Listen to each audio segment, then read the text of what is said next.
Yeah, so you're a single parent, right? I bet you don't have much money. Just wait your turn, all right. Back up, back up. When I went to the bank with my son, Tyler, to withdraw some money, the bank employee, noticing I was a single parent, looked down on us. And then, to make matters worse, we were made to wait for hours. Just when I was about to lose my temper, Tyler whispered, If we withdraw the $8 billion we have deposited, we could shut this place down, right? That brought a sly smile to both our faces. My name is Sherry. I live with my husband, Rick, and our son Tyler, who just started kindergarten. I met Rick during our college days. Back then, I was busy studying for law school. Rick, who was studying at the medical school of T University, was also busy with his clinical rotations. We both joined the singles party just for a break from studying, but little did we know that this casual encounter would define our lives. We hit it off and exchanged numbers that day, and by the next week, we were studying together in the library. My university was a national one, so the tuition was affordable, but I needed to save up for law school as I was aiming to take the bar exam. Rick, busy with medical school, couldn't do much part-time work either, so his wallet wasn't exactly full. Our dates were mostly studying together at the library or at each other's homes and occasionally grabbing lunch, but I cherished every day spent with Rick. 4 years passed, and in my final year of law school, I passed the bar exam. Rick also successfully passed his medical licensing exam, and once our training periods were over, we got married. For a while, we were both busy working as a rookie lawyer and a doctor. Our jobs were so demanding that we couldn't even keep our house in order. It was always a mess. I wanted to cook nutritious meals for Rick, but with just my job alone, I couldn't manage. There were many times when our trash bags were filled with frozen food packages and empty lunch boxes. No matter how much I neglected housework, Rick never complained, but he was also too busy to help.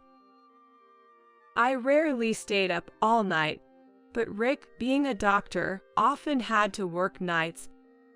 It felt like we had been running together ever since our intense study days. A decade into our marriage, we were blessed with a child. The law firm I worked for said, "We don't want you to quit. We'll keep paying your lawyer registration fees even while you're on leave. Please come back once childcare settles down." However, Rick, who was still immersed in his demanding job, also hoped for this, so I decided to put a pause on my career as a lawyer. I waited until my cases settled down before leaving the law firm. Then, time started to move surprisingly slowly.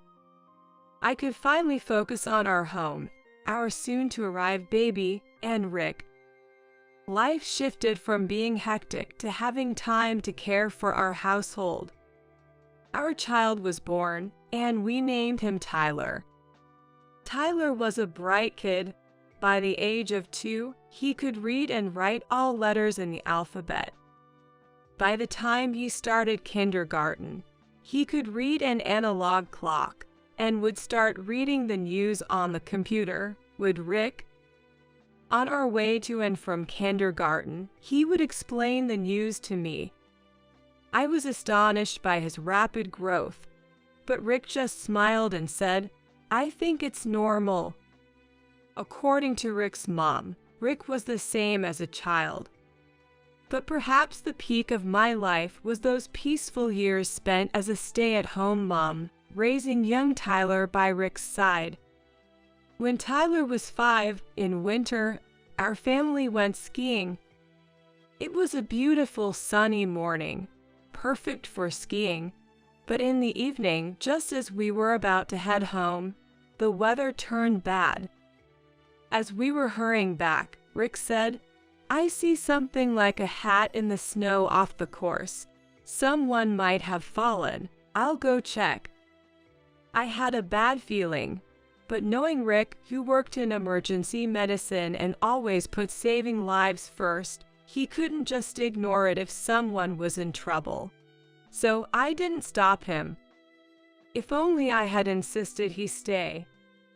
But it's too late for regrets now. As Rick approached the snow pile, a fierce blizzard hit, blocking our view. I was doing my best to protect young Tyler in my arms. And when our vision cleared, Rick was nowhere to be seen. The rescue team arrived quickly, but Rick, who had lost his breath and body warmth to the snow, had already passed away. I couldn't even cry.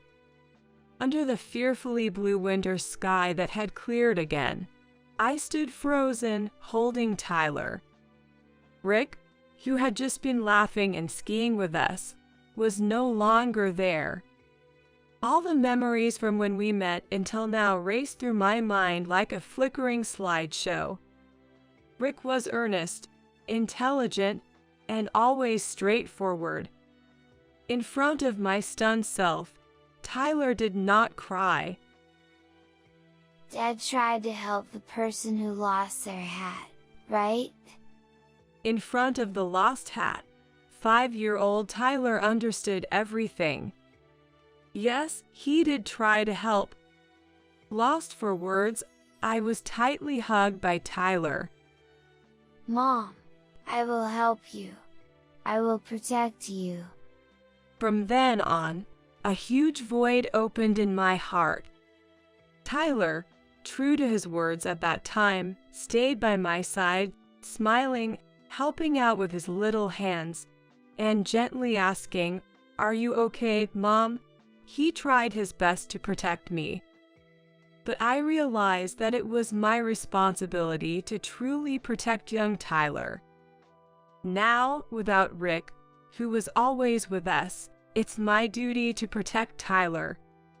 This realization filled me with an indescribable fear of the unknown future. Rick, having been a doctor, left us with some inheritance. But Tyler was only 5 years old. I couldn't predict how much money would be needed in the future. Considering his intelligence, he might want to become a doctor like Rick. But the inheritance wouldn't cover the cost of medical school.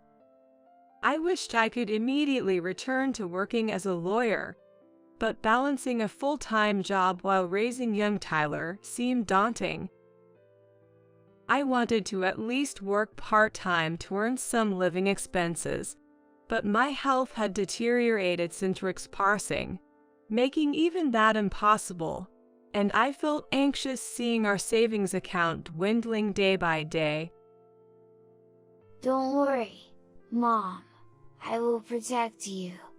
I'll grow up fast and it's all gonna be okay. Tyler's reassuring hugs were my only solace. Since he quickly read through any book I gave him, constantly buying new ones would be expensive.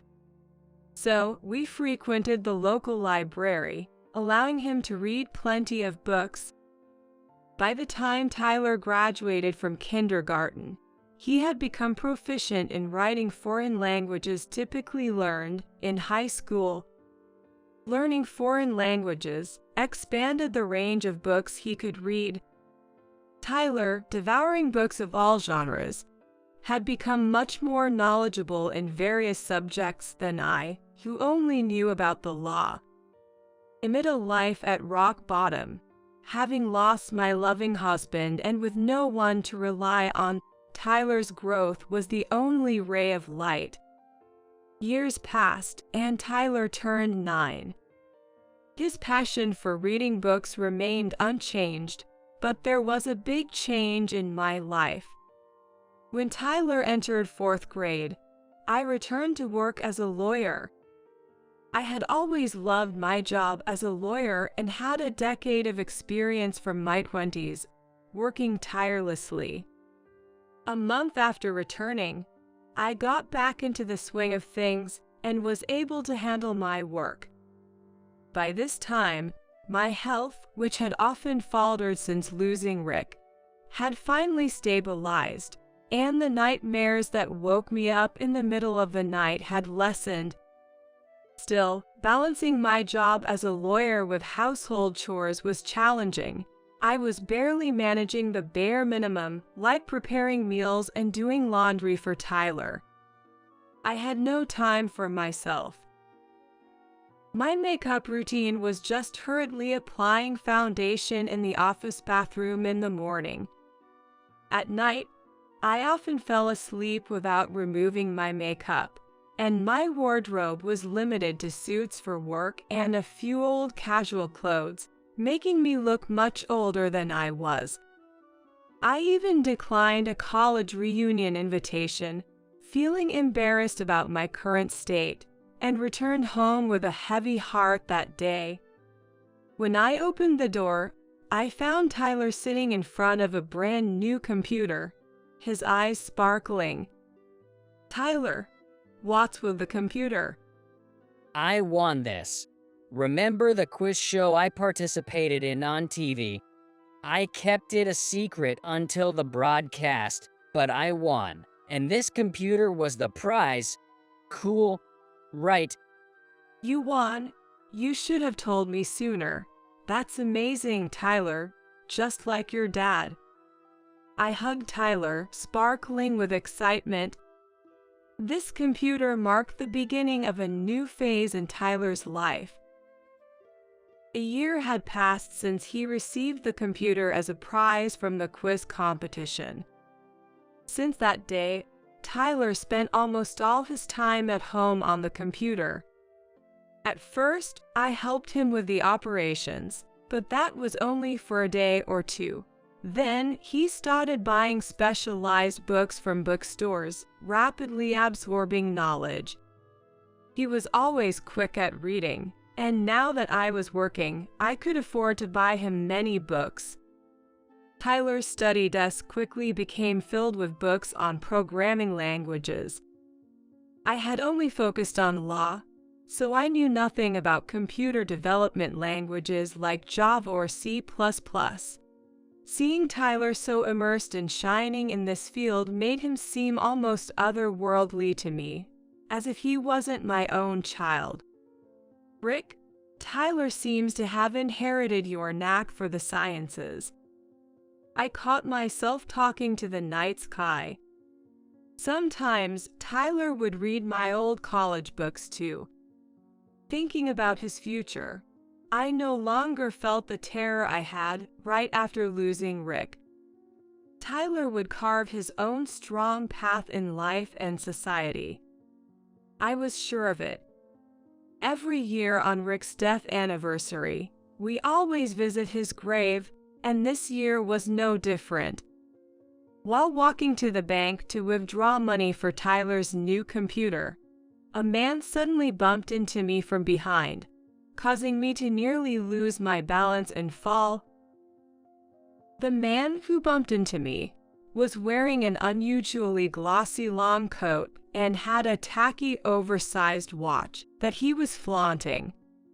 He then callously threw a comment over his shoulder. "Move it, you're in the way." What the?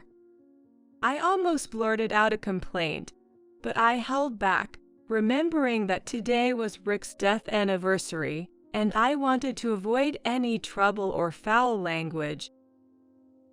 Mom, are you okay?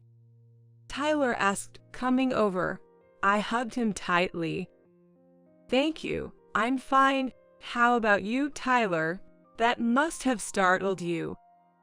Yay, maybe that man was in a hurry, but I can forgive him for bumping into Mom. "Oh, you're so kind, Tyler. But don't worry, I'm okay." Welcome. How may I assist you today? When we arrived at the bank, we were greeted with such a warm smile that it blew away the unpleasant feelings from earlier. The receptionist, Cindy, as her nameplate read, listened to our needs, quickly prepared some paperwork, and handed us a number. We're a bit busy today, so there might be a short wait. Please have a seat on the sofa over there. We sat down on the sofa provided. Wait, Mom, isn't that person? Tyler exclaimed in surprise when someone was called out from the counter. Oh yay! I couldn't help but exclaim. At the counter, the man who had bumped into me earlier was sitting there. Give me those papers. The bank clerk at the counter received our documents with an attitude that seemed like he didn't even consider us as customers. I'll proceed with the procedures. Just wait at your seat. After scribbling on the documents, he handed them back as if shooing us away. What? I really wanted to complain, but I held it back. It's Dad's death anniversary today. We shouldn't argue, I said with a smile to Tyler. What? So you are a single parent and a son, right? People like you guys should wait their turn. I was shocked to hear such unbelievable words coming from behind. It was indeed the voice of the bank clerk from earlier. Tyler was also standing there with his mouth gaping. Tyler, don't worry about it. Let's read a book. Patting his shoulder and taking out a book I had brought. Tyler looked visibly upset, but he nodded and started reading his book. However, no matter how long we waited, our number wasn't called. At first, I thought it was because it was busy, but as I looked around, other customers who seemed to have arrived after us were being called and served. I thought it might be a misunderstanding, but it wasn't. An elderly man who had arrived just after us and sat on the sofa next to us finished his procedures and left. Then, a man who was businessman looking, seemed to have come after we started reading our books, also completed his procedures and left. Mom, let's be good today. If it's Dad, he would have waited quietly. Stopped me as I was about to stand up to complain. You're right, I replied with a wry smile, opening my book again. It's ironic that I, the mother, am being reminded by her son, Tyler. And so, we waited for nearly 3 hours. Even Tyler, usually so patient, started to get irritated as our number still hadn't been called. Tyler, I'll go ask. Don't worry, I'll be polite. I won't do anything Dad would dislike. Tyler thought for a moment and then nodded. Excuse me, we're number 57. We've been waiting for almost 3 hours. I approached the counter, trying to keep my irritation in check, and asked as politely as possible. What? 3 hours? So what? It's busy? People like you, poor folks, are always last? The poor folks. Yeah, you're a single parent, right? You probably don't have much money anyway, so just wait and go back to your seat. What? You're changing the order of service based on that. I was about to retort, forgetting the promise I made to Tyler, when suddenly, I felt a tap on my back. Turning around, there was Tyler, grinning broadly. Mom, what happens to this bank if we withdraw all the $8 billion we have deposited here? What are you talking about? 8 billion? Dream on, kid. I couldn't bear it anymore when they started mocking Tyler too, just as I was about to speak out. Suddenly, The branch manager burst out of the back room with great urgency. It seemed like Cindy had relayed the message, as I could see her emerging from behind the branch manager. Jimmy, what are you saying? Branch manager. Jimmy, the bank clerk, looked startled. Jimmy, how dare you speak to our customers like that? But, branch manager, these people are. These people are Miss Johnson and her son, who have been favoring our bank with their business. At that moment, Jimmy showed an expression of unmistakable surprise. This lady, Miss Sherry Johnson. I had no idea. I mean, Miss Johnson, I am deeply sorry for the rudeness of our staff member, Jimmy, and for the long wait for your transaction. Please come this way. Assuring us into a private room. We are terribly sorry for the inconvenience. Upon entering the room, Cindy brought us warm green tea and small sweets, and a staff member other than Jimmy promptly proceeded with our paperwork. In fact, there is a deposit of $8 billion in this branch under my name. Of course, it's not money I earned as a mere lawyer.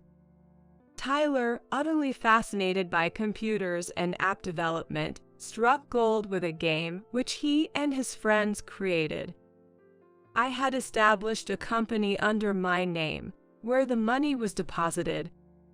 Tyler's teammates, mostly graduate students and freelance engineers, played a role in the development. But it was Tyler, still in elementary school, who handled the main part of the development. App development doesn't end with the release. It requires maintenance and frequent updates, which Tyler primarily handles. Whenever simple legal knowledge was needed during development, he would read my law books to address it. Tyler, even as a child, has completely relieved me of financial worries and even gifted me with dreams. He mostly managed the deposits by himself. However, since bank transactions are mostly done online, we seldom visit the bank in person. Moreover, I usually stop by the bank in the middle of work, dressed in formal suits. Also today, we wore casual attire, so that's why Jimmy didn't recognize me. Perhaps he is new to this branch or simply not used to seeing unfamiliar faces. Regardless, it's outrageous and highly disrespectful to treat customers differently based on their appearance. We requested the branch manager to retrain Jimmy for the sake of other customers, and then left the bank. At the cemetery, I talked to Rick's grave about today's events with Tyler. Unlike me, who tends to complain, Tyler always remains calm and subtly supports me. I also talked about the game app again, which I've been doing every visit. Rick, Tyler's game, it's been half a year after its release, and is still gaining subscribers. Every time we release new skins or items, they have the best sales record. Tyler wrote the main codes for all of them. But I can't draw, so Mary does all the art. Tyler said happily. He loves computers and books so much, and it makes him difficult to make close friends at school. So working with his older teammates, helping each other to create something, must be especially enjoyable for him. He told me, I can't discuss coding with my school friends, but with my development team, I can talk about even the most complex topics. He's even studying a new language now. As I reported with a smile, Tyler happily waved his hand and said, Dad, I'll definitely protect Mom. It was really hard when you left us, but it made me want to work harder to protect Mom. That's why I thought of making an app. and got motivated to write better code and study more. I feel like I am who I am today because of you, Dad. Tyler, When I grow up, I want to help people who lost their partners just like Mom did. Tyler declared in front of Rick's grave. He studied hard in middle and high school, keep maintaining top grades, and went on to the School of Pharmacy at the same university as Rick. He passed the bar exam and the medical licensing exam while still in university. Tyler passed the national medical exam at the same time as his graduation. His achievement of passing both the bar and medical exams garnered media attention, sparking speculation about whether he would pursue a career in medicine or law. However, it seemed he had always planned to continue with the company he started. The company, which he founded in elementary school through the development of a game app, had been mostly inactive after middle school. But he decided to restart it in earnest after graduating from university. He then made a conscious effort to employ single parents at his company. I also left the law firm where I worked and joined Tyler's company as the legal affairs manager.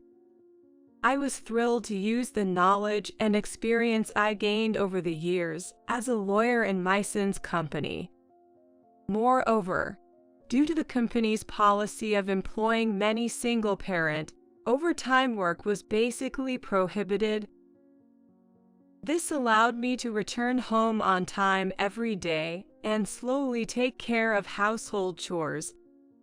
Although I love legal work, having time to relax and focus on my personal life also seemed necessary. About a year after Tyler restarted the company, he mentioned that Cindy, the woman who had helped us at the bank that day, had come for a job interview. It had been over a decade, but the moment they met, both instantly recognized each other with a, "It's you," from that time. Apparently, the rude bank employee, Jimmy, was fired after the incident. Cindy, who had been harassed by Jimmy and had already submitted her resignation, also left the bank. Since then, as a single parent with a daughter, she had faced many challenges, but those days finally came to an end. Cindy, always considerate and capable, became an indispensable executive secretary at Tyler's company. Tyler, Cindy, her daughter, and I go out for dinner once a month. When the alcohol starts to hit, Tyler often says, "Truth is indeed stranger than fiction and the most exciting." It seems that Tyler, who never had any romantic rumors, had even invited Cindy's daughter to dinner. She also seemed surprisingly interested in him. Life is truly unpredictable. Today, as I headed home in the sunset after work, I spoke to Rick in my heart. "Rick, please continue to watch over Tyler and me." Then, it felt like the first star twinkled in response.